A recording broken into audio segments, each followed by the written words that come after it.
কেউ জোরপূর্বক গুমের শিকার হয়েছে, কেউ বিচার বহির্ভূত হত্যার শিকার হয়েছে, কেউ অসংখ্য মিথ্যা মামলা নিয়ে কারাগারে জীবন কাটাতে হয়েছে। হাজার হাজার লাখ লাখ নেতা কর্মী, ভাই আপনারা একটু চুপ করেন প্লিজ। হাজার হাজার নেতা কর্মী তাদের এই 16 বছরের অধিকাংশ দিন কারাগারে কাটাতে হয়েছে। নীলফামারী এমন একটি জেলা, যে জেলায় আন্দোলন সংগ্রাম করতে গিয়ে অসংখ্য নেতাকর্মী বিচার বহির্ভূত হত্যার ক্রস ফায়ারের শিকার হয়েছে। নীলফামারীর একজন মন্ত্রী, যার নেপথ্য নায়ক ছিলেন, তিনি কে আপনারা নিশ্চয়ই জানেন। তার নির্দেশে মদদে গোটা নীলফামারী জেলাটাকেই একটা রক্তাক্ত প্রান্তরে পরিণত করা হয়েছিল।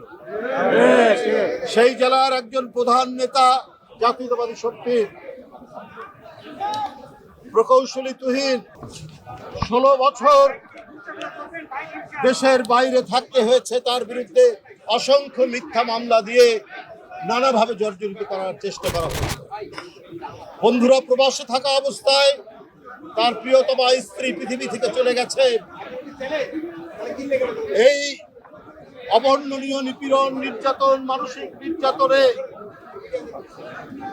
তুহিনের মতো আরো অসংখ্য নেতা কর্মী স্বয়ং এই দলের প্রধান প্রেরণার উৎসস্থল, সাহস বীরত্বের প্রতীক দেশনেত্রী বেগম খালেদা জিয়া, তাকেও তার সন্তানকে হারাতে হয়েছে।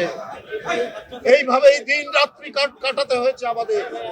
শেখ হাসিনা এমন রাজত্ব চেয়েছিলেন যেখানে কেউ যাতে টু শব্দ করতে না পারে। এই কারণেই বেগম খালেদা জিয়াকে বন্দী করা হয়েছে। বিএনপির ভারপ্রাপ্ত চেয়ারম্যানের নামে মিথ্যা মামলা এবং একের পর এক সাজা দেওয়া হয়েছে। লাখ লাখ নেতাকর্মীর নামে মিথ্যা মামলা দেওয়া হয়েছে। বন্ধুরা আমার, কারণ একটাই, আপনারা দেখেছেন 2-1 দিনে 40,000 কোটি টাকার আওয়ামী লীগের ঘনিষ্ঠ ব্যবসায়ী, তাদের ঘনিষ্ঠ রাজনৈতিক নেতা, তাদের সম্পত্তি পাওয়া গেছে 5-6টা দেশে। 40,000 একটা এনবিআর এর তদন্ত রিপোর্টের মাধ্যমে পাওয়া গেছে। ফলে আরো যে কত লক্ষ কোটি টাকা পাচার করেছে, কথিত আছে 28 লক্ষ কোটি টাকা এই শেখ হাসিনার 15.5 বছর 16 বছরে পাচার করা হয়েছে।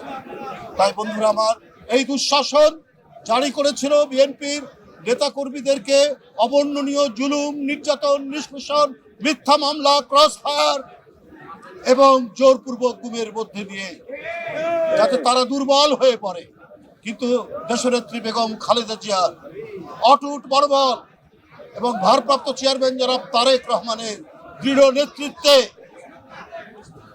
বাংলাদেশের জাতীয়তাবাদী দল এক অটুট বন্ধনে ঐক্যবদ্ধ থেকেছে, আমাদের কোনোভাবেই বিচ্যুত করতে পারেনি। বন্ধুরা আমার, এখন নানা কায়দায় দোসররা ঘাপটি মেরে বিভিন্ন জায়গায় অবস্থান করে দেশের ভিতরে নাশকতার চেষ্টা করছেন। তাদেরকে আবার মিলিটারি ট্রেনিং দেওয়ানোর ব্যবস্থা হচ্ছে। আপনারা দেখেছেন একজন গ্রেপ্তার হয়েছেন এই অভিযোগে। তাহলে তারা আরো কত কাজ করছেন, কত ধরনের কাজ করছেন। নির্বাচন, সবাই চায় যে আগামী ফেব্রুয়ারি মাসে যে নির্বাচন হবে রোজার আগে, সেটা অবাধ সুষ্ঠু নির্বাচন হবে।